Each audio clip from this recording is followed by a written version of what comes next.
weekend. We were just talking about college sports with Clay, who's obviously an expert in college sports, and I'm excited to get the personal tour of the world of Ole Miss Alabama in a few weeks' time. Looks like that's actually happening, which will be very exciting. So anyone who listens to the show, if you can get to that game, Clay will be doing sports stuff, like talking about it, and I'll be the guy wandering around like, this is cool. That's my job. We have Buck, and we're going to bring Allie too. We should have a fun crew, but I want people to be able to come. We have an unbelievable huge bus that Fox has tricked out for us that is going all over the South. So I'll let you know. On the show, we'll tell you where the bus is going to be, but you'll be able, if you're an Ole Miss Alabama fan, or if you're going to be in Tuscaloosa for that game for some reason, maybe you're just there with friends and you don't really care one way or the other who wins, we're going to have an awesome setup. And, you can come by and see the bus, see us doing live television for Fox and Fox News and meet us. And I think it's going to be I think you're going to be blown away. I'm excited. But we were talking about college, and there's a different story making the rounds right now about college, one that I think deserves a whole lot more attention than it has gotten in recent years. It's in the Wall Street Journal, and here's the title: "A generation of American men give up on college. I just feel lost." Now, it's a pretty long piece, and Clay and I both found some of the analysis fascinating and some of the statistics, which I want to just give you a few of right now so we get a sense of this. At the close of the 2021 academic year, women made up 59.5% of college students, an all-time high, and men 40.5%.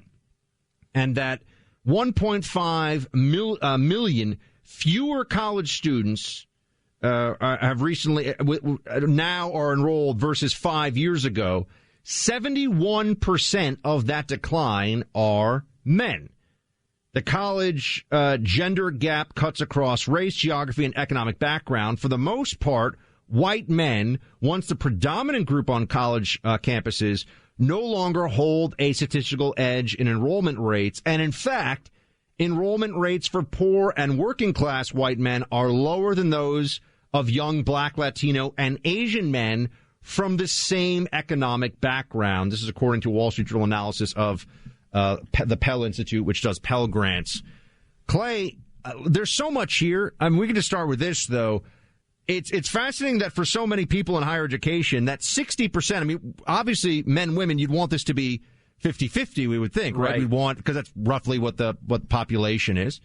60% of college students are women. A lot of men, this translates into hundreds of thousands of men a year, are choosing not to go to college, who might have gone to college previously. And there's a lot of factors in this. I mean, one, though, seems to be just the sense that, is it really worth it?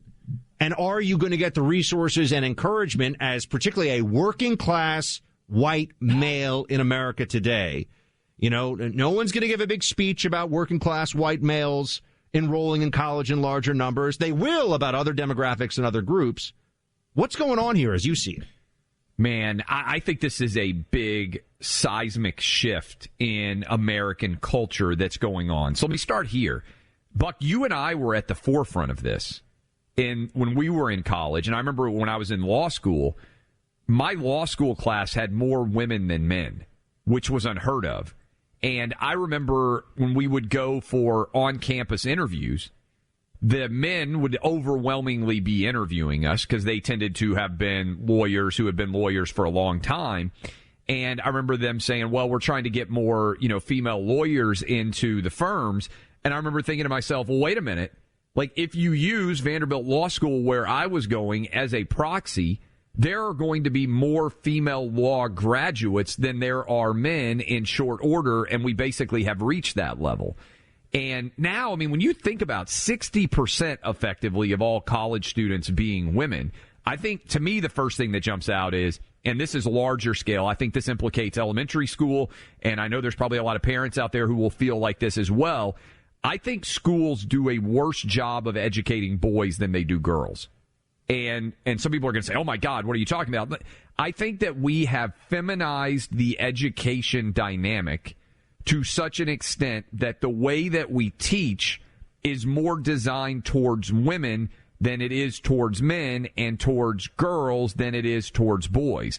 So I think that environment that we create, and I think it was a well-intentioned idea, which was, hey, women are wildly underrepresented 50 years ago or 40 years ago or whatever it was on college campuses, and so we're going to cater more towards them. I think that has led to a feminized educational environment. I also think there are a lot of men out there that look at the cost of school and they say, wait a minute, at 18 years old, I can go learn a trade. Plumbing, electricity. There are lots of jobs that can pay well for men that don't require in any way a college degree. Military, there's still a lot of people who go into the military. And I think there are a lot of men who look at the cost of education and they say, wait a minute, if I know what I'm interested in doing already, I don't know that I gain a lot from college. And I'll be honest with you, Buck. I think about that now as a dad. If my son, one of them, came to me and said, hey, Dad, I know what I want to do. I want to go work in, let's say, something high tech, right?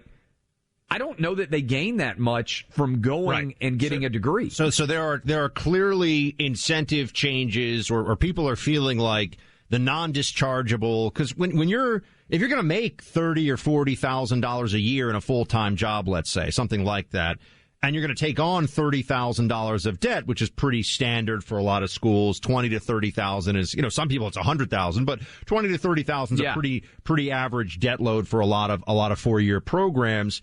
Is that really worth it? But also, when you bring up the feminization, if you will, of the educational system, I think there's also a lot of devaluing of masculinity through the education system, of telling boys, be quiet, don't, you're too assertive. Your toxic masculinity, your toxic masculinity is an issue. There are all these issues that come up, and you actually see this as well in the ideology of the people who run these college campuses, because there are all these affinity groups and programs and different incentive structures and support structures for everybody except young men, and particularly young working class white males. We're not talking about people who, Thurston Howell III, whose three fathers before him all went to Harvard. We're talking about just, average working class families, but white Americans as the demographic. The Wall Street Journal piece writes, these young men get little help in part because schools are focused on encouraging historically underrepresented students. Few campuses have been willing to spend limited funds on male underachievement that would also benefit white men, for risking criticism for assisting those who have historically held the biggest educational advantage. And this Dr. Gerlando Jackson, who's at the University of Wisconsin, said that as a country, we don't have the tools yet to help white men who find themselves needing help. To be in a time when there are groups of white men that are falling through the cracks right now, it's hard. Essentially, Clay, the schools know that this is happening, that there are white working class male students who are not getting the resources they need, and they're like, yeah, but white men in general have had it so easy on campus previously that if we got to sacrifice them now, that seems fair to them. That's the mentality, which is really, you want to talk about toxic. I mean, just think about what the reaction on college campuses, Buck, would be if 60% of all students were still male. I mean, this would be an outrage. This would be Elizabeth Warren and her ilk would be talking about it every single day. But you have to worry, and it's interesting you talk about the white male underclass. There's a certain segment of the population that still sees college as the only way to a higher level of success, right? And I'm not sure that that's still accurate going forward. I was texting during this commercial break. I got a good buddy who's wildly successful. We were talking about this during the commercial break, and he was saying, "Look, where I went to school, I look around at the guys that I went with, and he's like, if I had just gone right into the profession that I'm in now at 18, I don't know that I gained anything at all from college." And it's a really interesting question. He said, look, there are a lot of guys who go to lower level schools and end up successful, but he's like, don't you think those guys probably would have ended up successful whether they went to schools or not? There's also too many pressures. We can come back into some more of this. There are too many different ways to game the credentialing system, because that's really what particularly four-year colleges and graduate programs have been for a long time now, right? You said it's supposed to be the $1 million of extra earning power from a four-year degree over one's lifetime, right? That's the statistic that gets thrown around. But beyond that, there's also the doors that all this is supposed to open in your day-to-day lives, the professional advancement that you'll have. But the truth is, I mean, there are too many of these fancy schools for people to really be able to just count on that as a credential to open the career. I mean, I know plenty of people who went to Ivy League schools who ended up doing kind of not a whole lot of stuff when they got out. And that's just focusing on the Ivy League. There's a lot of great schools that are Ivy League. And I think that also factors in the value proposition. But we'll come back into why are men not going to college in the same numbers they were even 5 years ago? And is there a devaluing of masculinity that has been a part of this in the education system, as well as just a kind of a Marxist urge from the professors and the administrative class to balance out historical injustice at the expense of working class white males today?